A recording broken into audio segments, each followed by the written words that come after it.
días. Vamos a dar inicio con las entrevistas de acuerdo a la actividad integradora que tenemos que realizar de la materia de deontología. Yo soy el alumno José Eduardo Fajardo Cruz con la matrícula UDX 0222-30030 de la licenciatura en Seguridad Pública. Vamos a dar inicio con la entrevista. La señora es una de las personas que va a ser entrevistada para esta actividad. Vamos a, primeramente, que nos regale su nombre. Yo soy la señora Noemí Torresas. Y vamos a dar inicio con la entrevista. Para usted, ¿qué es la policía? Una ayuda para la ciudadanía. La pregunta siguiente, ¿cómo cree usted que debería realizar su trabajo un policía? Sin corrupción. La siguiente pregunta, ¿actualmente usted confía en los elementos de la policía? ¿Sí o no? ¿Y cuál sería el por qué? Bueno, sí recurriría a una a ella porque es la única que tenemos, pero duda uno por los casos que han pasado por corrupción. Pero sí, aún sigo necesitando de ellos porque a quién más se recurre uno, ¿no? En un caso de una abuso o de un problema, pues tienes que recurrir aún a ellos. Agradezco la respuesta. La pregunta número 4. ¿Usted ha tenido experiencia o contacto con algún elemento de la policía? ¿Sí o no? ¿Cuál sería la narrativa a su experiencia que tuvo con la policía? Sí he tenido contacto con ellos. Fue con el caso de mis hijos, pero no me agradó tanto como actuaron. Pero pues les vuelvo a repetir, tiene uno que dirigirse a ellos por protección, porque no sé a dónde más recurrir, pero sí tuve una experiencia muy difícil con ellos en cuestión de droga, pero ellos quisieron abusar, y relativamente no fue como ayuda, sino fue como quererse servir de la situación, pero sí recurrí a ellos. Esa fue mi experiencia con ellos. Agradezco la respuesta. La siguiente pregunta es, ¿usted sabe qué hacer en el caso de sufrir abuso de autoridad de parte de un elemento de la policía? No, aún no sabía dónde, por eso es que me callé en la situación que viví con ellos, pero sí quisiera saber en dónde para poder reportarlos en caso de que sea abuso, porque yo sí he recibido abuso de ellos en cuestión de verbal. Ok, muchas gracias. La siguiente pregunta, ¿usted sabe a qué institución o dependencia acudir en el caso de ser víctima del abuso de la autoridad de la policía? No sé en dónde. No sé en dónde. Eso quisiera saberlo para poder reportar a los policías corruptos, ¿no? Porque por los que los corruptos pagan los que no son corruptos y eso no es justo. Agradezco su respuesta. Bueno, aquí a continuación, ya acabamos la entrevista.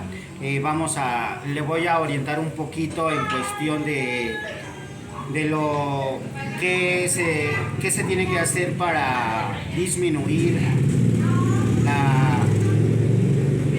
la corrupción.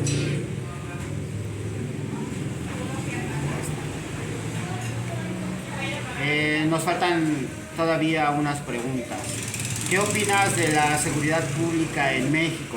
Que aún no es muy segura, aún no puede uno tener toda la confianza en ellos, pero espero y haya cambios y se vea un poquito notorio que sí están haciendo su trabajo sin corrupción, y eso quisiera verlo yo para poder recurrir a ellos con más seguridad. La siguiente pregunta, ¿qué ha realizado usted para disminuir la corrupción? Pues tratar de mejor ir a levantar un acta y no recurrir tanto a ellos, porque pues ellos nomás te sobornan, te golpean y te quitan tus propiedades que traes en la bolsa cuando te agarran con algo indebido. Para ellos es indebido, pero pues ellos se quedan con lo que te quitan y los golpean. Pero he tratado de realizar ayuda sobre el MP. Gracias. ¿Usted sabe a qué institución o dependencia debe de acudir en algún caso de ser víctima de abuso de autoridad de la policía? No lo sé, pero sí quisiera saber, te vuelvo a repetir, para poder reportar cuando haya un policía corrupto y abusen de uno, ¿no? Más que nada abusan verbalmente cuando te ven sola o no te ven protegida o no sabes de los artículos cómo llevarlos o cómo hablar, ahí es donde hay abuso. Pero sí quisiera saber para evitar este tipo de abusos. Gracias, agradezco las respuestas a la entrevista.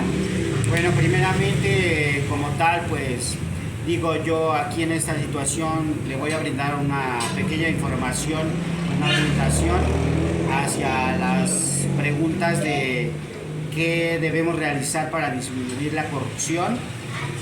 Primeramente, digo, debemos de tener un concepto básico de lo que es la corrupción. Digamos, aquí es cuando una persona, algún grupo, algún sector se beneficia directa o indirectamente de una manera ilícita, poniendo los intereses a veces personales, grupales o a veces de los sectores por encima de los demás y carente a toda una formación de ética. Como lo sabemos, aquí existen varios y diferentes tipos de factores que entran en lo que es la corrupción. Aquí podríamos decir que entra el abuso del poder, la carencia y las debilidades, la debilidad de un marco legal, el reforzamiento de actividades individualistas y el consumismo, así como la impunidad que a veces no la hay. Digo, algunas situaciones, algunas acciones claves que podrían ayudarnos a abordar este problema de la corrupción sería la transparencia, como usted lo comentaba, para podernos dirigir y volver a confiar en la policía, la transparencia y la rendición de cuentas que se deben de realizar. Esto a las instituciones y a los procesos que promueven la transparencia en la gestión pública. Esto incluye lo que son las leyes, la información, mecanismos efectivos para que los funcionarios rindan cuentas por estas acciones. Otra situación sería el fortalecimiento del Estado de Derecho.